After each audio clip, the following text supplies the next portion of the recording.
My name is Matthias, and I am going to draw my life.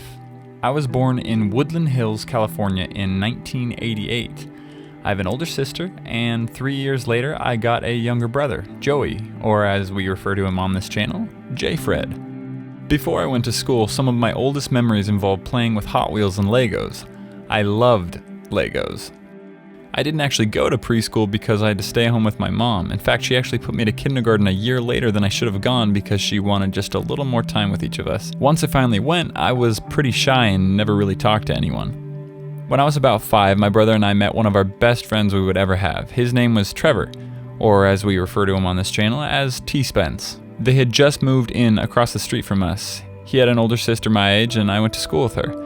Trevor shared me and my brother's love for Legos, Hot Wheels, and basketball. Every day we possibly could, we would hang out with each other. We loved to grab our sleeping bags and take them into the backyard and camp out with food that our parents packed for us. We would take trips with our family to other states. We would draw basketball courts on our driveways and set up small hoops so we could play basketball. We would buy every basketball jersey we could find in thrift shops and pretend we played basketball in the NBA. We would do everything together until I turned the age of 11. Then one day, they moved away. They moved over 900 miles away. My brother and I didn't know what hit us. Our brother had moved away, and depression hit me. I haven't played basketball since. I haven't really played any sports since that day. In retrospect, I know it hurt my brother Joey a lot, but I was 11 and I coped with it the only way I could. It was at that point I believe I grew up. I stopped believing in a lot of things. But don't worry, it gets better. Very soon after, my family and I moved to Orlando because of my dad's job.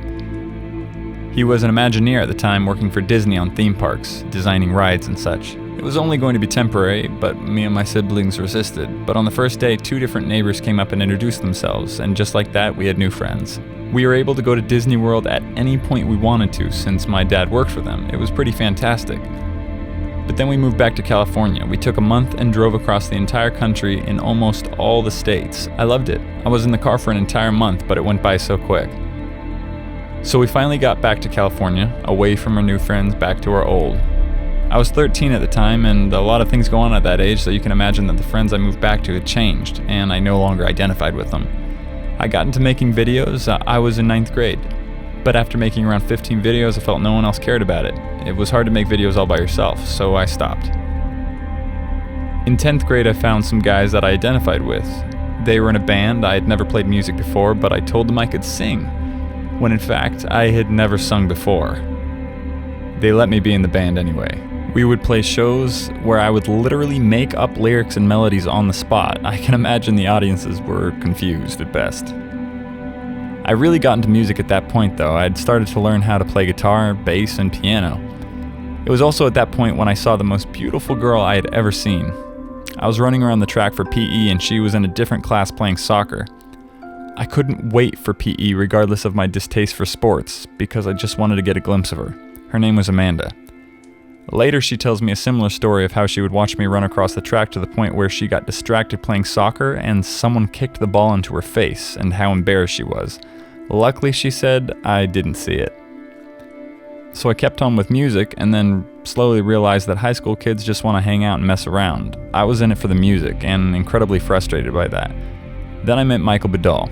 We shared the same passion for music. He first introduced me to Apple computers and that changed my life forever. It sounds dramatic, but it was then that I realized with this tool I could do anything I wanted and be anything I wanted to be. I could record an entire song and write and play every musical instrument myself. I didn't need anyone else, and that empowered me. So I did that. With Michael's help, we recorded a 14-song album before I was even out of 11th grade. To this day, we are still very proud of that album. It's called Where We Should Be by The Social, which is what I called myself back then. People started to hear it, and other musicians wanted to be a part of the band. Michael played drums, and we played a bunch of shows. I'll never forget that feeling when the crowds know the words you wrote by heart. But playing live wasn't for me. I got a job at a local drugstore and got a car finally. After flirting around for 2 years, I was ready to have a girlfriend, so I asked Amanda if she wanted to be my girlfriend, and she said yes. I remember our first date, which is a story she loves to tell, because the waiter came up and asked if I wanted change. I said no. I thought he meant coins, but evidently he meant $20 left over from the cash that I gave him. The waiter got a $20 tip that night. Pretty sure our meals cost less than that. Amanda and I would hang out together every day. We quickly fell deeper and deeper in love. I then went to college for film and music, and I directed a film at the community college I went to that won Best Cinematography. Vimeo, that other video site, loved it and featured it on their homepage. I was proud of that. It was titled Maestro. It was about a musician that needed to learn to believe in himself and his instincts. That theme you will probably find in a lot of what I do. Amanda and I had been dating for about 4 years at that point. I took her out to a deserted beach on a boardwalk and proposed right then and there. I knew I would always be with her, and she said yes. I then transferred to CSUN, where I continued my film degree. I was chosen to be one of the 4 students to direct a thesis film. The budget for that film was over $30,000. My team and I had to build an entire farmer's market for the film. Alex Goyette, another film student at CSUN, helped me with the project. At that time, he had just started up his YouTube channel, Jewel Thief.